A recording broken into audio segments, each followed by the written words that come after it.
मिलती है क्या? भैया बालू मैंने तो बाल्टी में बिकते केवल झारखंड में देखी। बालू किलो में बिक रही है। ये नदियों की बालू कौन ले गया? हेमंत, तुम बालू खा गए। सत्ताधारी पार्टी के नेता और लोग ये बालू लूट रहे हैं, ये पत्थर गिट्टी लूट रहे हैं, कोयला खा रहे हैं। कोयला खनिज की लूट मची है। चोरी चुप के यहां का कोयला बांग्लादेश तक जा रहा है और यहां के नौजवानों को रोजगार भी है। अरे हमने तो कुंभकर्ण के बारे में सुना था पहले कि कुंभकर्ण 6 महीना सोता था और 6 महीना जगता था। जब 6 महीना जगता था तो खाता ही रहता था। लेकिन ये जेएमएम और कांग्रेस के कुंभकर्ण तो 12 ही महीना खाते रहते हैं। ये बालू खा गए, लोहा खा गए, कोयला खा गए, पत्थर खा गए और तो और गरीबों का अनाज खा गए जो नरेंद्र मोदी भिजवाते। ये मनरेगा की मजदूरी खा गए। मेरी बहनों, प्रधानमंत्री नरेंद्र मोदी जी ने अपनी गांव में रहने वाली बहनों के लिए, अभी गांव में रहने वाली बहनों के लिए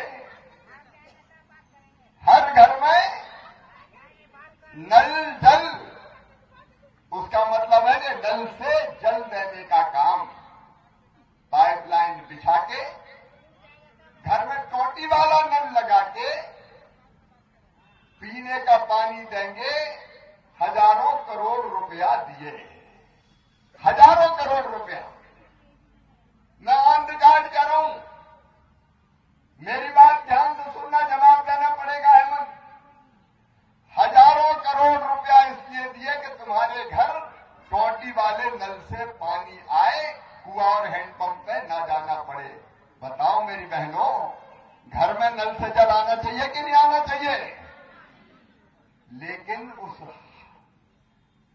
जल जीवन मिशन के हजारों करोड़ रुपया हेमंत सोरेन, कांग्रेस और उनकी सरकार खा गई। घर घर नल नहीं लगे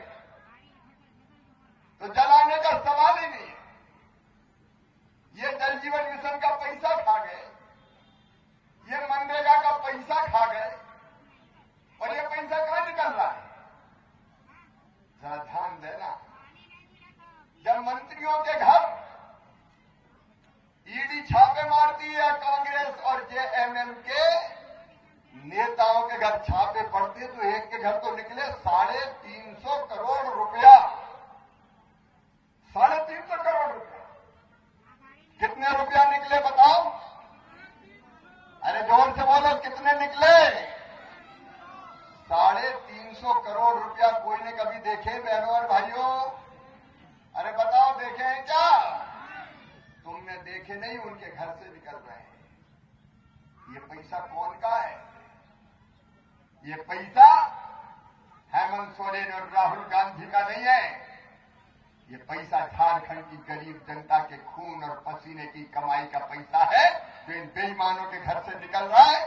और मैं आज आपको वचन देता हूं कि मोदी जी ने कहा है, न खाऊंगा न खाने दूंगा।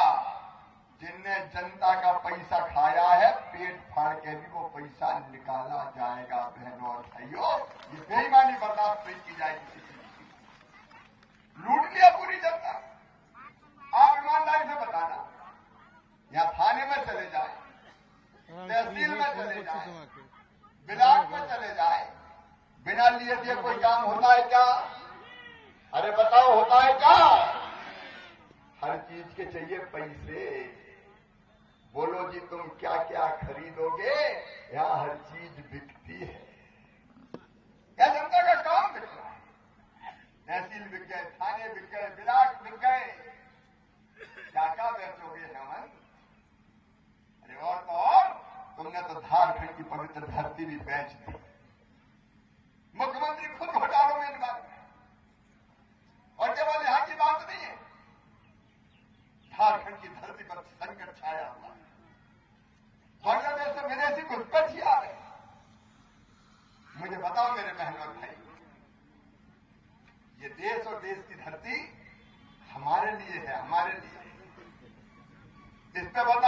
विदेशियों का कब्जा होने दोगे क्या? जोर से बोलो, घुसपैठियों का कब्जा होने दोगे क्या? लेकिन घुसपैठिए सरेआम आ गए, आते ये जेएमएम कांग्रेस वाले इनके आधार कार्ड बनवाते, वोटर लिस्ट पर नाम लिखवाते, क्योंकि ये इनका वोट है, वोट। ये वोट बढ़ाने में लगे, आ जाओ आ जाओ आ जाओ, और हमें वोट देते रहो। याद रखना आज मेरी बात, अगर इसी गति से ये आते रहे तो झारखंड में तुम पराये हो जाओगे, तुम अल्पसंख्यक हो जाओगे। बहनों और भाइयों, दुनिया का कोई देश इजाजत नहीं देता कि मेरी धरती पर आकर दूसरे देश के लोग रहें। ये घुसपैठिए से क्या है, और घुसपैठिए क्या क्या कर रहे हैं? वो कई जगह बहन और बेटियों से वो भ्रम के जाल में फंसाते, उनके नाम से जमीन खरीदते, बेटियों की शादी करते, फिर जमीन खरीदते।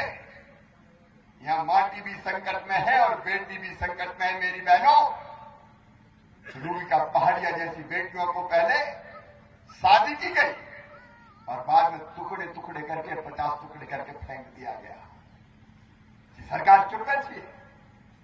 अंकिता के साथ क्या हुआ? झारखंड की बहन और बेटी अपमानित है। और श्रीमती सीता सोरेन, कौन है श्रीमती सीता सोरेन? स्वर्गीय दुर्गा मरांडी जी की, दुर्गा सोरेन जी की धर्मपत्नी, शिबू सोरेन जी की बहू और मुख्यमंत्री हेमंत सोरेन की सगी भाभी। भाभी जो मां की समान होती है, उन भाभी को अपमानित करता है कांग्रेस का एक नेता मंत्री। कौन अंसारी है वो? इरफान अंसारी। वो भाभी मां से कहता है रिजेक्टेड। आगे के शब्द मैं कह नहीं सकता, और इसका मुंह नहीं खुलता। हेमंत सोरेन का चुल्लू भर पानी में डूब कर मर जाना चाहिए, तो उनको मान और मर्यादा तक कर जाती है। मां बहन और बेटी लांछित है, अपमानित है। 7,400 से ज्यादा बलात्कार हुए। आज मैं आपको चेतावनी आया हूं, जागो मेरे बहनों और भाइयों। ऐसी सरकार फिर आ गई तो झारखंड की धरती तुम्हारे हाथ में नहीं रहेगी। हम अपने देश में ही अल्पसंख्यक हो जाएंगे। क्या हो रहा है